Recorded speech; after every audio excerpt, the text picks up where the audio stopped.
Good day kapadyak! Sa video natin ngayon, ituturo ko sa inyo kung paano mag-adjust ng brake lever reach. O tara! Kung bago ka lang sa channel ko, huwag kalimutan mag-subscribe at i-click yung bell icon para notified ka sa mga future videos ko. I-like na rin. Halos lahat ng brake set natin merong reach adjustment. So makikita yan usually dito.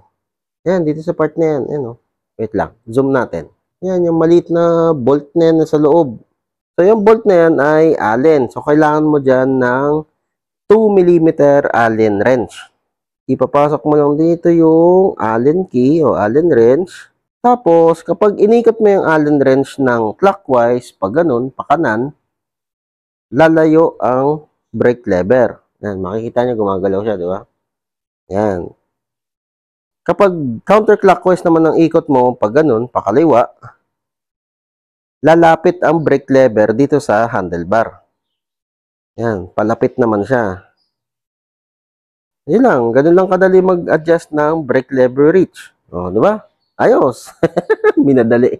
Sa pag-adjust nitong brake lever reach, merong certain space lang yan. Hindi mo pwedeng isagad. So, meron din akong tinatawag na 0-0.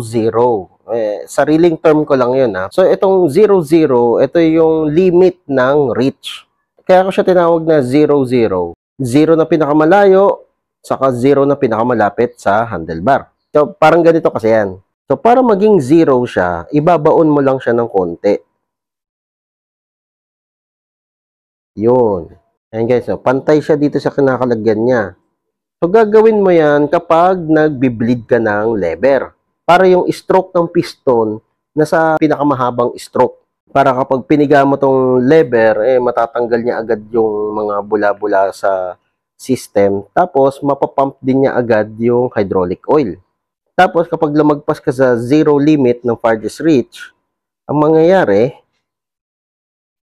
matatanggal na yung brake lever. Tatanggal na. Luluwag na yan dito. Kaya hanggang doon lang talaga yung farthest reach ng lever. Huwag nyo nang isasagad. Okay. So, ganito naman yung 0 ng closest reach. O yung pinakamalapit sa handlebar. Wait lang. Malayo pa. And, yun. Okay. So, ang pinaka-0 ko dito, yan, kapag yung dulo ng bolt, pantay siya dito sa parte na to. Yan. Pantay siya dito sa dalawang to. Ayan, nakalabas siya, pero pantay. Di ba?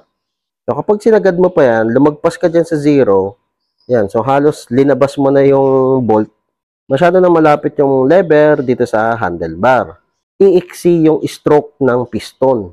Ngayon, ang magiging epekto niyan, hindi na gaanong maganda yung kagat ng caliper.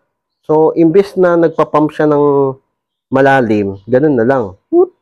So, ang maapektuhan dyan, yung braking power mo. Magpe-preno pa rin, pero hindi na ganun kalakas. So, parang ganito yung mag-adjust. Bigyan ko kayo ng tip. I-set nyo muna sa 0. Yung 0 na farthest reach. Yung pinakamalayong reach. Yan, 0 na yan. Malayo na, di ba? Yan. Yan, ipatong nyo lang yung daliri nyo. So, dito sa daliri ko, masyadong malayo siya, di ba? Nahihirapan ako mag-modulate nyan. So, ang gagawin ko lang, ilalapit ko yung brake lever dito sa handlebar, pero paunti-unti lang. Yan. Okay, yan, malapit na. Ano ko na. Umiikot na yung daliri ko dito sa lever. So, konti na lang. Yun. Yan, komportable nito. Hindi, konti pa, konti pa.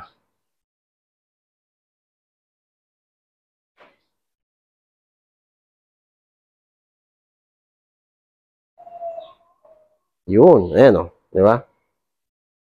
Nakahawakan ko na yung lever. Komportable yung daliri ko, saka makokontrol ko yung modulation ng lever. Tatansyahin mo lang kung saan komportable yung daliri mo. Kung ano yung ginawa mo dito sa lever na to, syempre, ganun din yung gagawin mo sa kabilang lever. Parehas lang. So, halos lahat ng hydraulic brake set, merong reach adjustment dito sa loob. Itong pinagdemohan natin, non-series Shimano. Ayan. So, dito sa MT200 na original, nandito rin sa loob. Ano, parehas lang. Sa mga Tektro na hydraulic, ganun din, meron din yung reach adjustment dito sa loob. Hindi lahat ng Tektro merong reach adjustment, katulad nitong hawak ko. Medyo lumang version na ng Tektro to, wala siyang reach adjustment. Minsan naman, meron din naman mga reach adjustment na nandito sa labas, external naman. Dito nakalagay, ayan. Merong mga de-allen, saka meron ding mga manual, merong mga knob. Kapag nasa high-end na model ng Shimano, lagi yan nandito sa labas. Wala yan dito sa loob. Yung unang Diore, yung reach adjustment niya, de-allen. Tapos kapag higher model na, katulad nito, SLX, meron ng knob. Manually mo na lang gagawin. Hindi mo na kailangan ng allen. Sa mechanical brake set, yan, katulad nitong combo brake, meron din yung reach adjustment. Yan guys, so, di-screw siya, yun o. Kung normal na brake lever lang, yung walang shifter, usually, dito yan nakalagay sa loob. Ganun din, meron din sa loob. Minsan naman, nandito sa ibabaw. Minsan naman, katulad nito, nasa ilalim. Pag hinigpitan mo yung screw na yan, pakanan, yung brake lever, lalapit sa handlebar. Yan, parang ganyan. Pag linuwagan mo naman, lalayo yung brake lever. O, diba? Lumayo siya.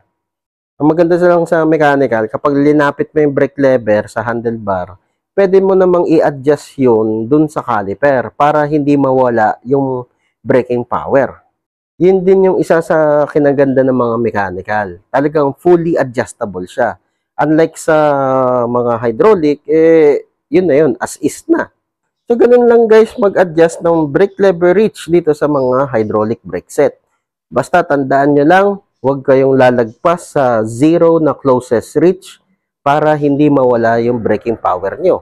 Hindi siya maapektuhan masyado. The more na lumalapit yung brake lever dito sa handlebar, the more din na humihina yung braking power. Dahil umiiksi yung stroke ng piston dito sa lever. Humihina yung piga ng caliper nun. Kaya wag nyong sosobrahan, wag nyong ilalapit masyado. Kapag manipis na yung brake pad nyo, tapos wala pa kayong budget, pamalit, ang gawin nyo lang sa lever, gawin yung pinakamalayong reach. Gawin yung zero. Para mapiga pa rin ng caliper yung manipis na brake pad. Okay, so yun guys ang pag-adjust ng brake lever reach.